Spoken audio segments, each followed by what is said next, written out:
How can anyone, whether they want to work in a language school or privately from their own laptop anywhere in the world, create a rewarding and impactful career teaching English as a second language, even if they are just starting out or have no teaching experience or ability? Hi, my name is Lynette Kim, and here on the TESOL Talk podcast, I aim to answer that very question.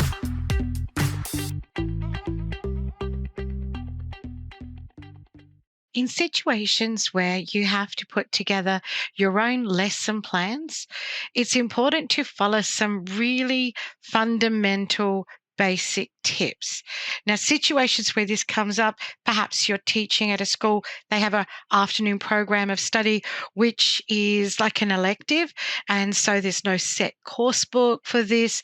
It's just a case of put together something for conversational English for an hour to an hour and a half classes, or put together business English lessons, or there's all kinds of programs where you might put together resources for. So, or you might be private tutoring.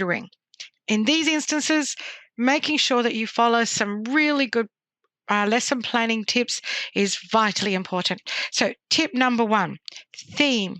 Keep all your resources to the theme. And this, it goes without saying, but it's not always so easy to do. So if you have a particular lesson and your theme is travel, looking at the pictures and making sure that that's what they depict, or any resources that you use. Perhaps you've downloaded some forms or some different worksheets that you find online.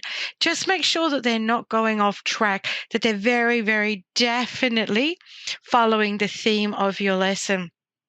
And this goes on to tip number 2, which is making sure all the resources that you use are age and level appropriate. Now, you don't need to reinvent the wheel. There is so much stuff online and free resources for you to use, but keeping to the age and level appropriateness. Now, it goes without saying with teaching children that, we've got to keep this age appropriate. You don't want anything with innuendo, any strange pictures, all that type of thing. But do you know with adults, it's similar. So with adults, they can get offended if you're using like pictures that are obviously for children. Like Asian adults do really like cutesy pie stuff. That is true. Japanese, Koreans, they love this stuff.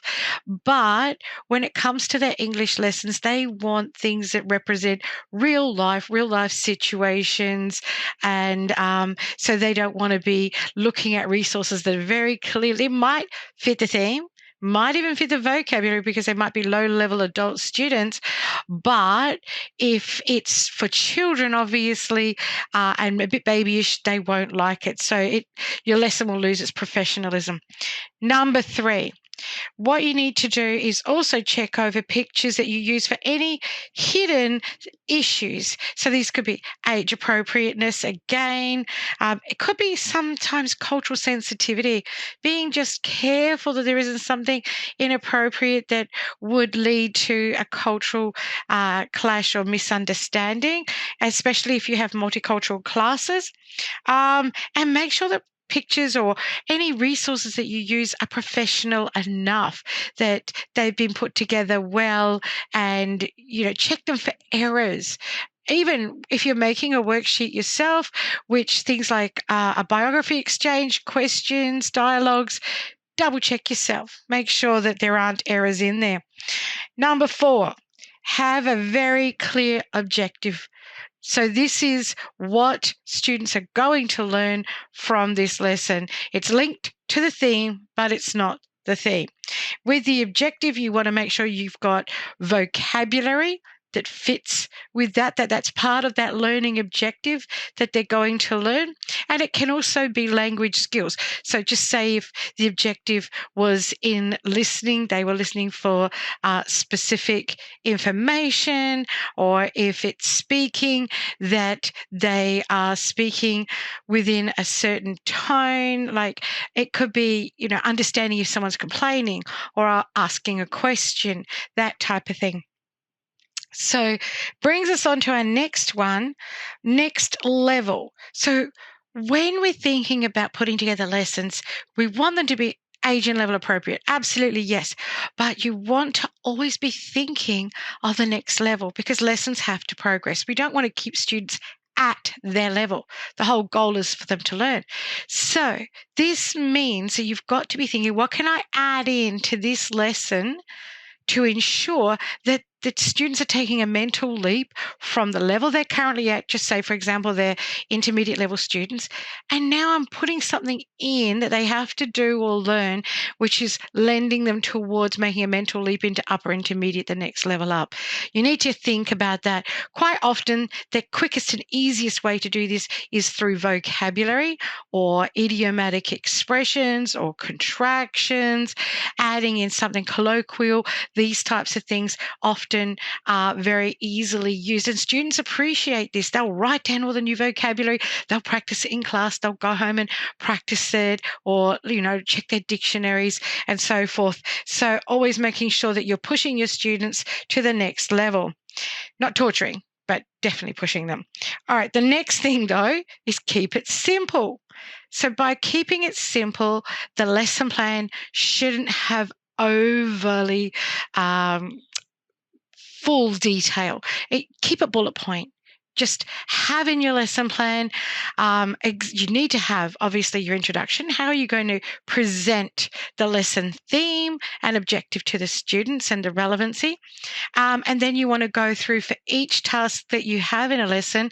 You need to have a section that's how is the teacher going to present this and introduce this to the students? Because it's all well and good to say, oh, do worksheet 1, worksheet 2, worksheet 3, and there's 3 tasks, voila. But no, you need some instruction. So perhaps if another teacher had to pick up your lesson and teach it, are you explaining a good way to introduce that task and its appropriacy to the students and its relevancy, and get their interest with some engaging way to get them started and understand how this activity is going to benefit them according to their life skills and goals? Always keep it simple, keep it bullet point, but make sure those things are included and have those teachers' notes there always, because even you as a teacher can forget exactly what you're going to do with the lesson. Timing. You need to always be considering how long is this lesson for. Usually one of these types of elective lessons are either 60 to 90 minutes.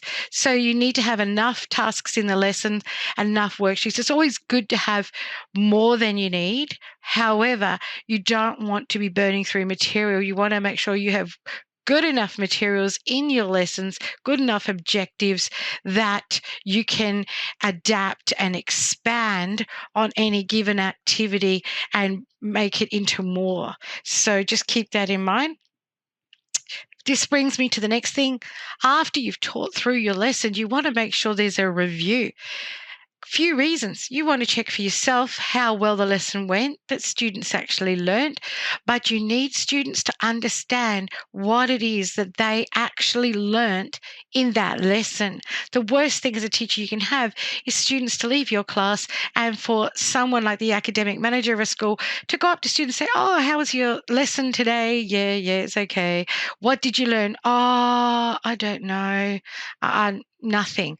And actually, that's not true. But students think they learnt nothing because they can't remember all of the things that you put together.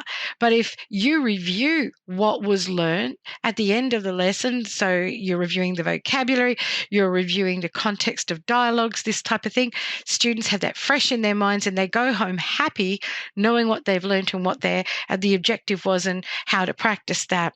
Now, another thing is also just to make sure that you as a teacher review what you've taught. A little bit of a lesson self-evaluation. Have a think about how that lesson went. You've gone to all the trouble to create this lesson plan. It's a resource. You should keep it. You want to keep a bank of all these lesson plans that you create so that you can always reuse. And so review, change something that didn't work, something that wasn't fit for purpose, a resource, change out a resource that you've used. If you've played a video and it's no longer working and you had to dump it, make sure that you put in, a new video, or perhaps if a worksheet or a resource you got offline was no good or something you created had mistakes, have your evaluation review and make sure that you change that before you use that lesson plan again. So these lesson plan tips will help and guide you in the process of getting better and more efficient as a teacher and having quality professional lessons that students will learn from and enjoy.